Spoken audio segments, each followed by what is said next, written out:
2018 Ford Mustang. What'll get more attention on the boulevard is how it sounds, at least in GT form. It's positively ferocious. Carl Whitman, the Mustang's chief engineer, told me that the #1 request they got about the last car was to make the V8 a little louder. With the active valve performance exhaust equipped, and sport mode engaged, it burbles and snarls without sounding necessarily vintage. And there aren't any contrived pops or backfires on the overrun.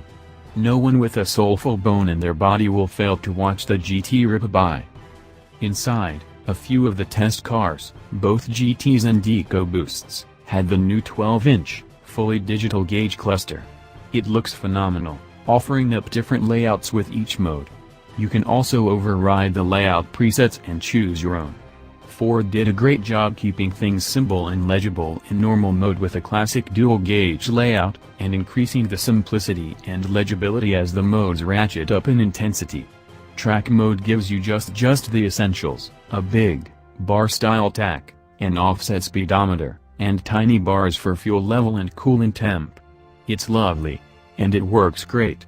Ford nailed it, and if you're shopping a premium trim already, stepping up to the Premium Plus might be worth it to you for $2,200.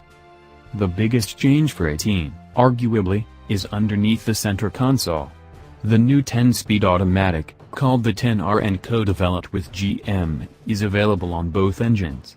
Despite a whopping 4 more gears than the outgoing 6R80, it's generally well behaved.